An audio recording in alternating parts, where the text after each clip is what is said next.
Greetings and bienvenue, Midnight Crew. Thank you for returning to this broadcast. And welcome to new viewers joining us for the first time. If you like a video, then feel free to subscribe. Hey/X/, so I don't have any cool stories myself, but I was hoping we could get a haunted house thread. I'm not sure if this really counts as a haunted house, considering the place is sort of just creepy, and this story is the only noteworthy thing that's ever happened in the years and years that I visited the place. And I visited a lot. All of my friends in high school would hang out at Mike's house, since his family was the wealthiest and had the largest house.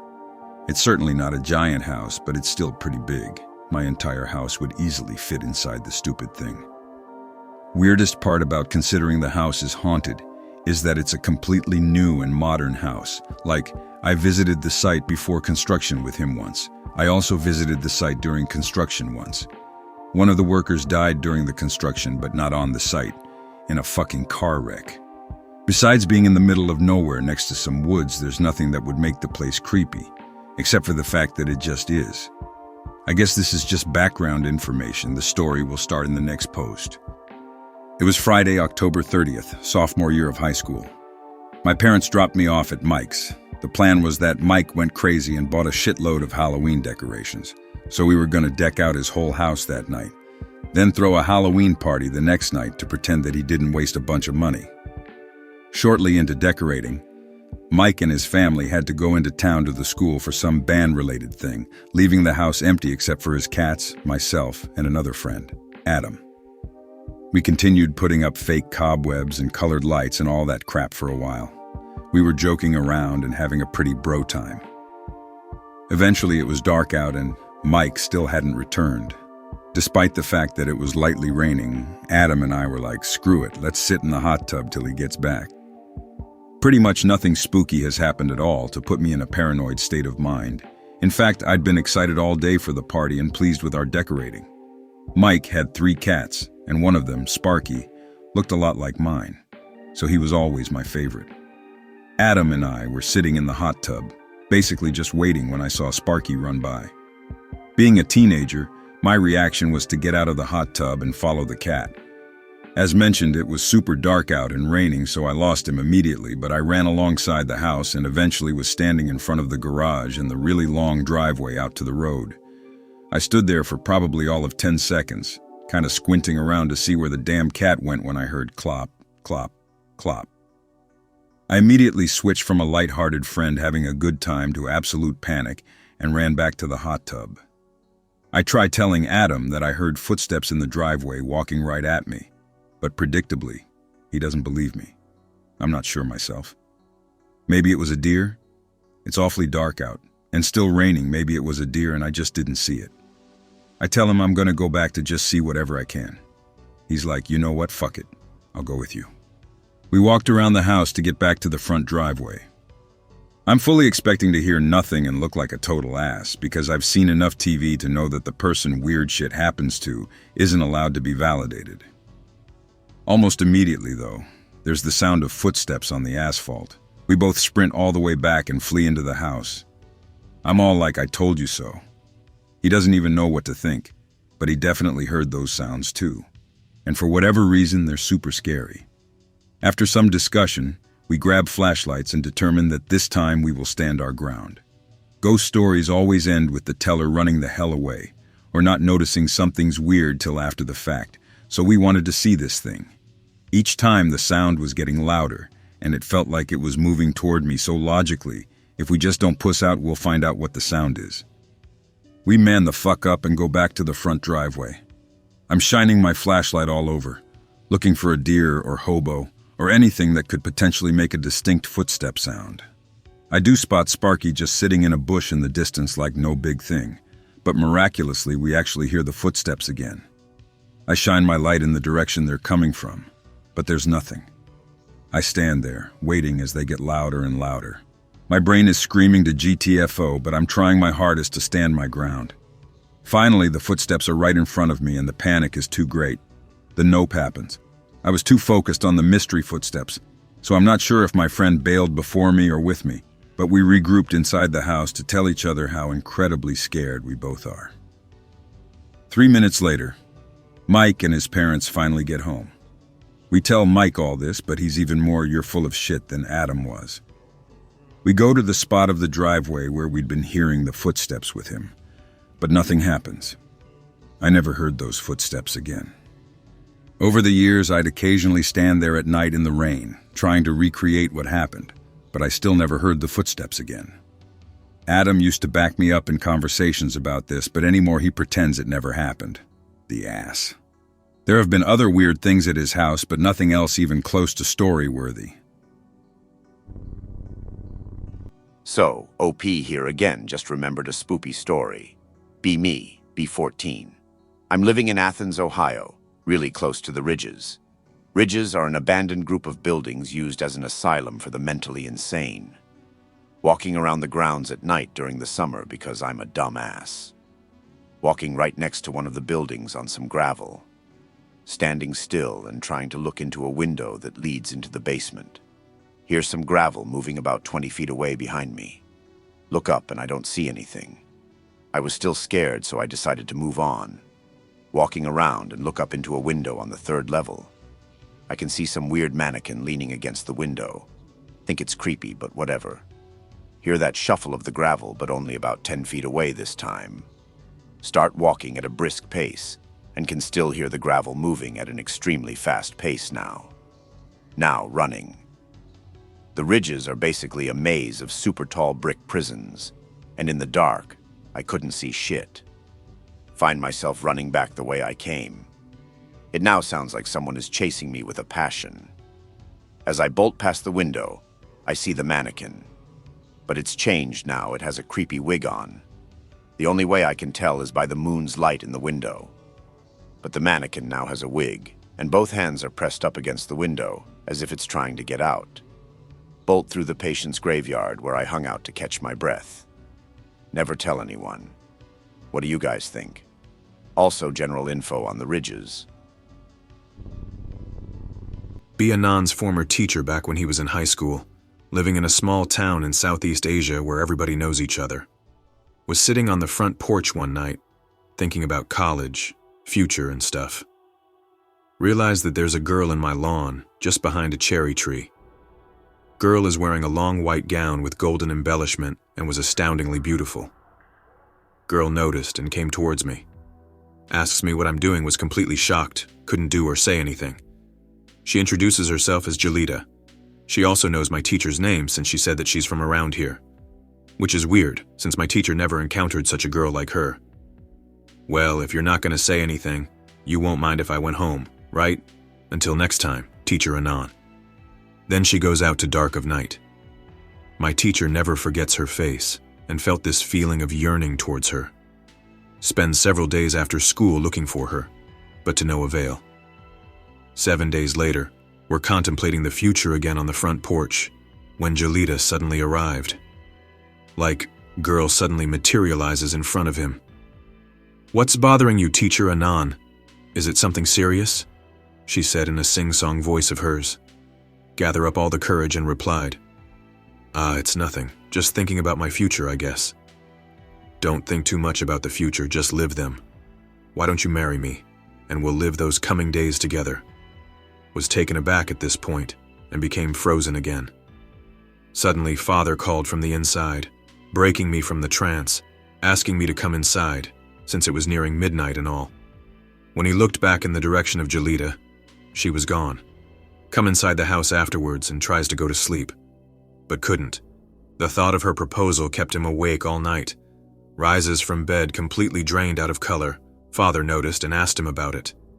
Tells about Jelita and her offer. His father dismissed him from school that day and takes him to a community elder. Elder says that Jelita is the name of the Jinn princess, whose kingdom stretches around their city and beyond. And she was smitten with my teacher. Teacher was instructed to be bathed with a pail of well water, combined with a glass of water blessed by the elder. After that, he was also given another set of prayers mantras.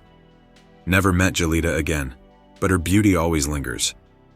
The class was really captivated by my teacher's story at that point.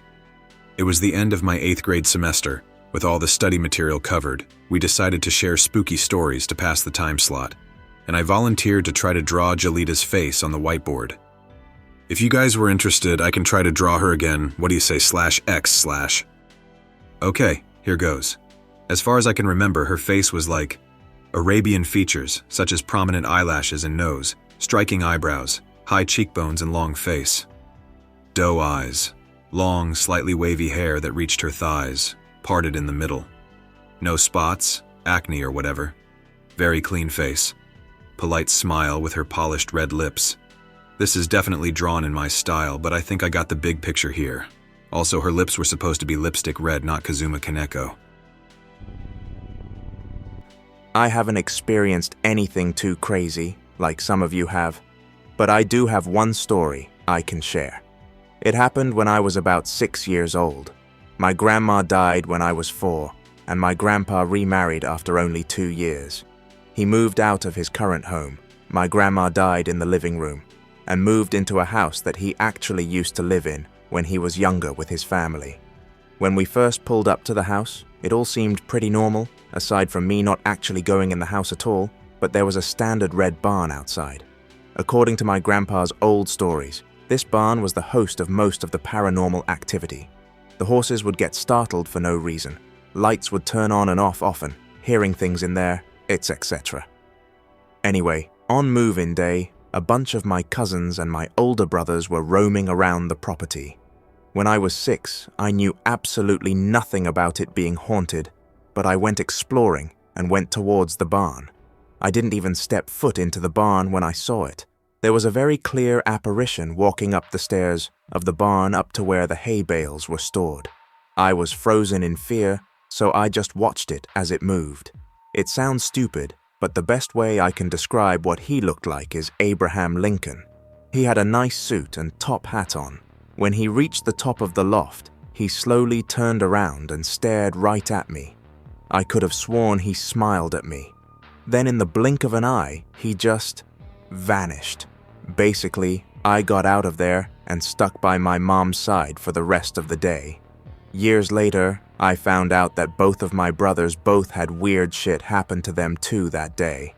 My oldest brother actually confirmed what I saw, saying he saw the same thing in the barn that day. They burned the barn down the next day, and a lot of the activity stopped after then. But things still happen sometimes in the garage at night. My step-grandma said she saw a face in the window.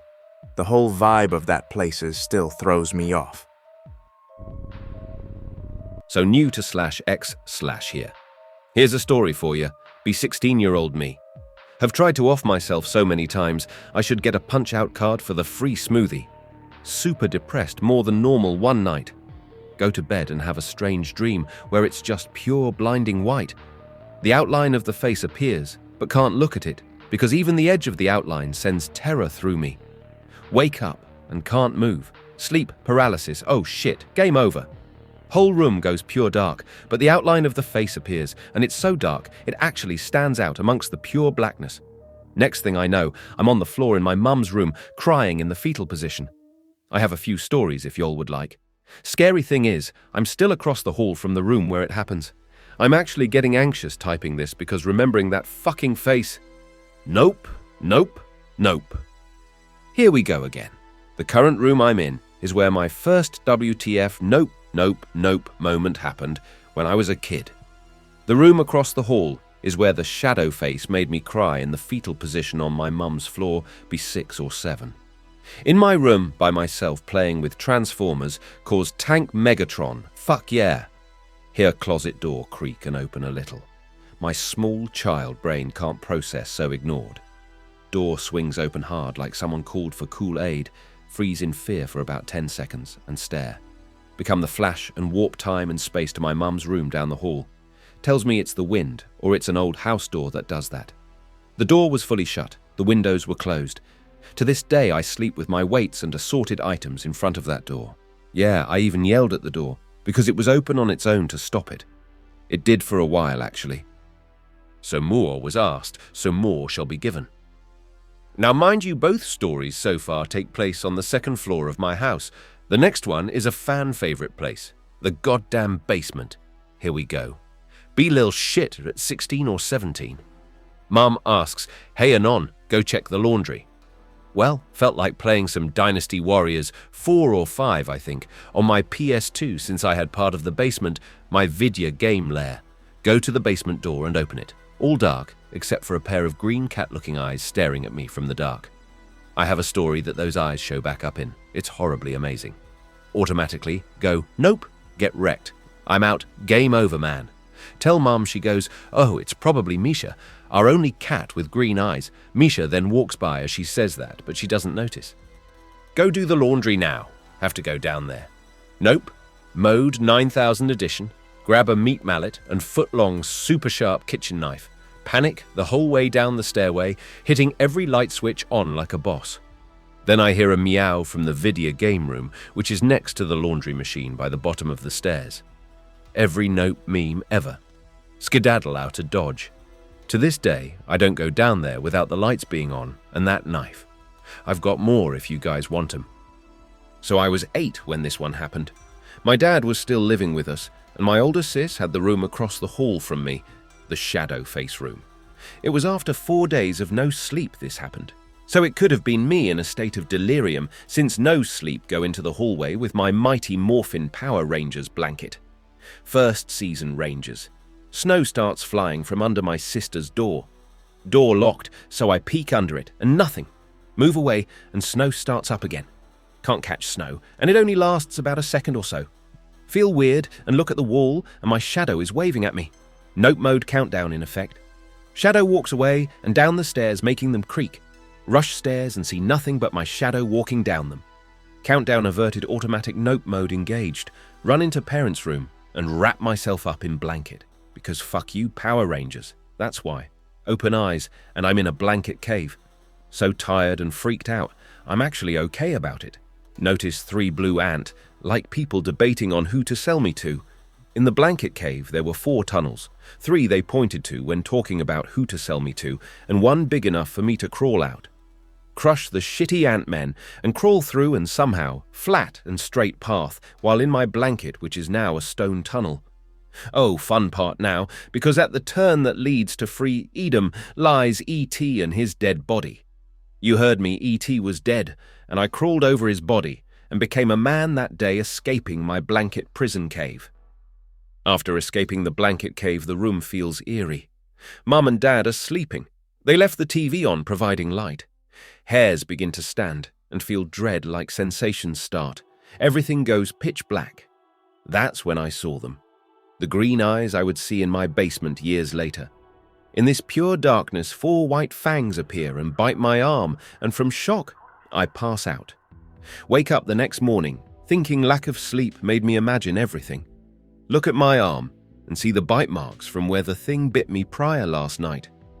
My face when the green-eyed cat Misha was outside the house the whole night. My face when we have no other cats with green eyes. Not a mansion, but I have a story. Not role-playing or being spooky, just something real, and if any of you occultists have any info, please share. This is about a house in my old village.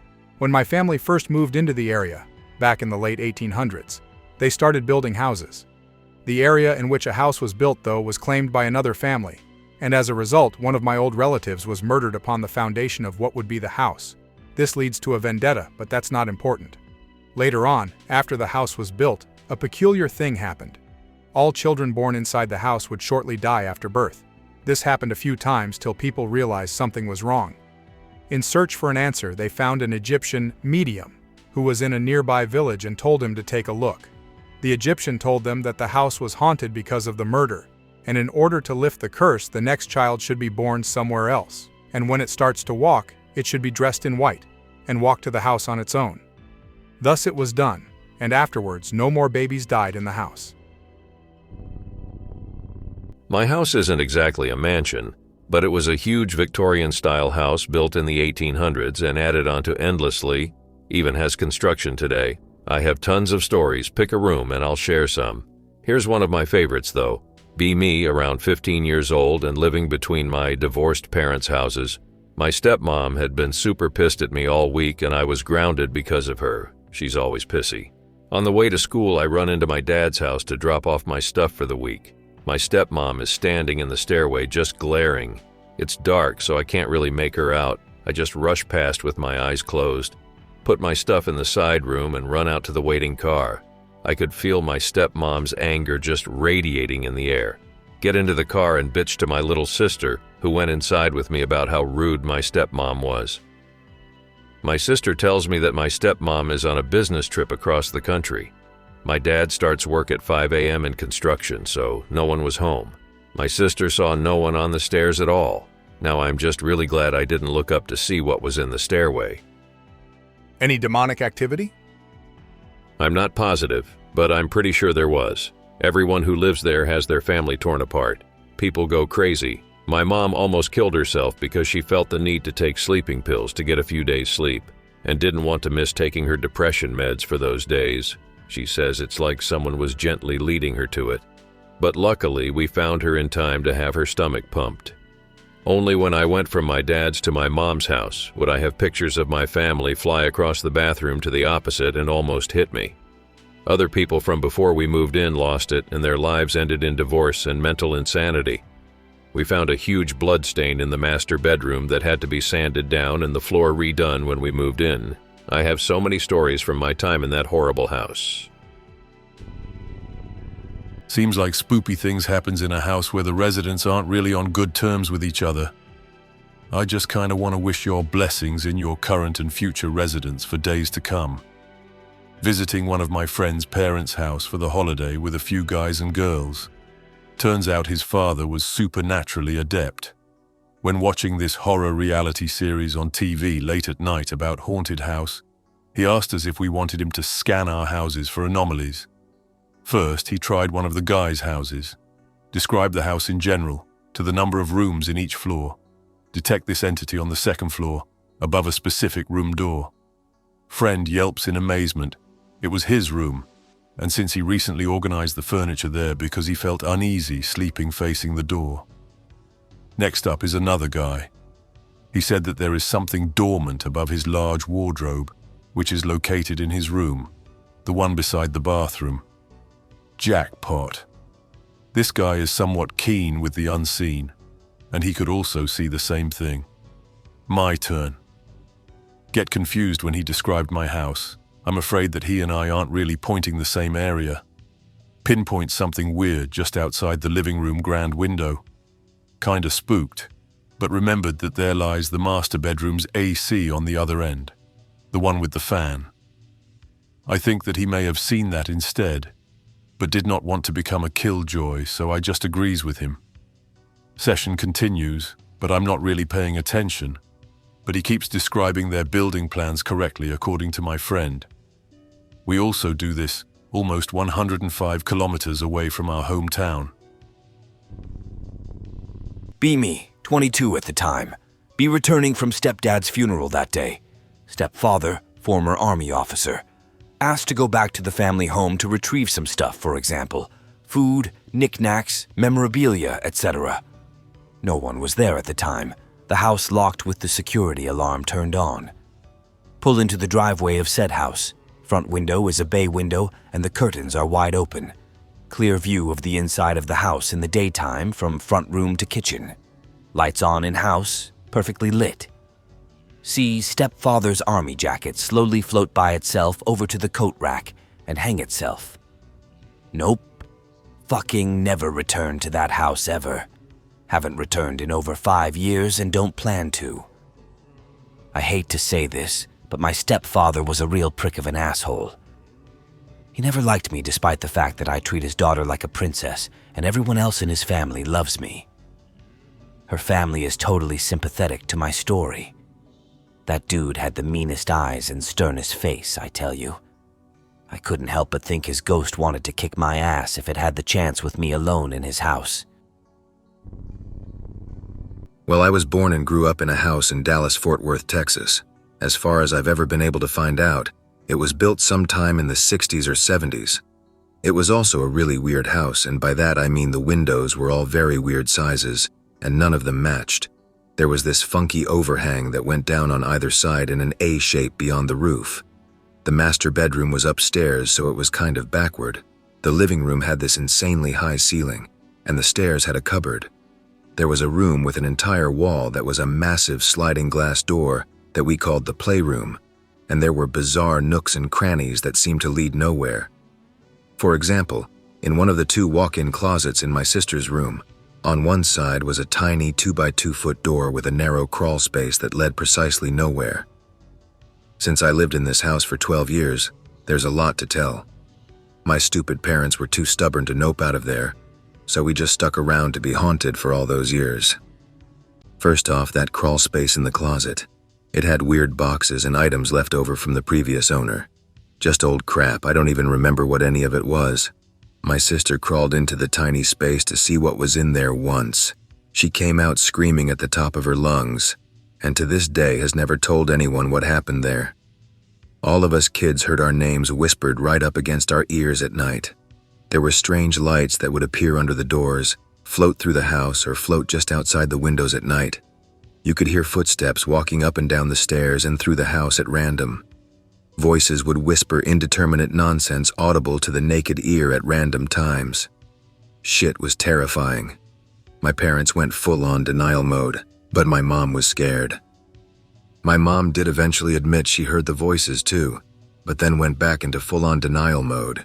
She took sleeping pills every night to get to sleep and had the worst possible thing she could have, a white noise generator. I'd walk in there as a little kid after having terrifying nightmares or whatever, and at times whispers and growls would come out of the white noise machine. Needless to say, I never went into her room again at night. I used to wander the house in the middle of the night for no apparent reason. I saw shadow figures all the time, as did my sisters. I could never sleep at night. When I did sleep, I thrashed. I used to do these creepy rhythmic movements or whisper things in my sleep, which I'd be told about when I woke up. I'd always rock, swing an arm or leg back and forth like a pendulum, rhythmically shake my head side to side in a no motion, and frequently could be heard whispering, "No, no, no," with each beat. By the way, I'm fine, and I don't really have any memory of anything happening to me in particular, other than recurring nightmares and night terrors as a kid. But they didn't really make a lot of sense, so I don't know. My dad had a ham radio for a while. Not long after he got it, it would turn itself on and start shrieking, whispering, squelching, or growling in the middle of the night. Being the stoic mofo he was, he just unplugged it and said nothing about it. Then it kept doing it. While unplugged, he just eventually quietly moved it to the garage and, again, said nothing about it. It could still be heard making the occasional faint noise from the garage.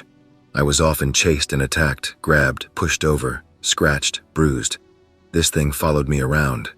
I was out swimming with my sisters, and several times, something invisible yanked me by the left heel, always that heel for some reason, into the water trying to drown me. I'd come up screaming. It did it to my sisters too. Several times while we were playing in the backyard, we found weird shit back there. There were buried items littering the yard. An old plastic watering can, a couple of black garbage bags, weird shreds of blue tarp, and a few broken metal items under the shed. This is going to sound crazy, but a few times we found random bones buried in the dirt that we never told anyone about because we were stupid kids. Looking back, the bones I remember finding appeared to be some kind of ribs. I'm hoping someone was just eating pork ribs and tossed them out at random or something, in redneck Texan fashion. But it definitely bugs me. My mom would wait until my dad left for work and call over pastors and church deacons and shit, trying to get anyone to exorcise that house. Nothing worked. And I mean nothing. She would go to churches we weren't members of, just sort of look them up and call up the pastors, basically begging anyone to come help us. I don't think she ever admitted to my dad that she'd been calling these pastors over. I think my dad was the main force behind sort of this unspoken, you saw nothing rule we had going on. In the end, after my dad passed away of a heart attack in the middle of the night one night, my mom decided to move us to a new house. Thank God. We had a really hard time selling the house. More than once, potential buyers stopped right at the doorstep, took one look inside and said, "I feel weird about this place." Then they'd GTFO immediately and never call the realtor again. The realtor was a family friend, so she told us all this. She was a very sweet, naive Christian lady who didn't believe in demons or anything. But after that, she admitted she thought maybe the house was possessed. There are rumors that people who've lived in the house since then have been fucked up families. But that's about all I know. I would not live in that house again if you paid me $1 million a month for it. I used to spend my vacations at our family's country house in southern Germany. Huge-ass farmhouse, 4 stories, about 40 rooms plus stables and barn. Huge attic filled with paintings and horse equipment. Belonged to several branches of the family, so the single stories were owned by different persons in the end and getting renovated in the most atrocious ways. Never returned there as an adult. Used to find crazy stuff there as a kid, from court files to surgical equipment. Had the biggest spider web I saw in my whole life under the barn roof. Must have housed millions of spiders. My great-grandfather bought it shortly after World War II in an auction, including all the stuff inside. Family living there had been murdered by Russian deserters, a mother and 3 daughters. Someone had erected a creepy concrete child statue in the garden in memory of them. It was always an adventure, but I never slept easy at night. Had to walk down the whole length of the corridor to get to the toilet. One night, most of the light bulbs in the corridor didn't work, as always, and there was only a dim shine for me to navigate to the loo. Saw a shadow on the floor some meters before me. Stopped dead. Seems to be a human figure. Not moving, not breathing. Run back to my room, not getting any sleep that night. Never told anyone. Later heard at a birthday party that my uncle passed out dead drunk in the middle of the corridor. Probably that night. That feeling when you thought you had seen a ghost for 20 years. And yes, I pissed in the sink in my room that night because I was too scared to go outside. I hope that you enjoyed tonight's broadcast. If you enjoyed tonight's story, then please subscribe to the channel, as more Greentext will appear daily. A new broadcast will appear when the clock strikes midnight Central Time.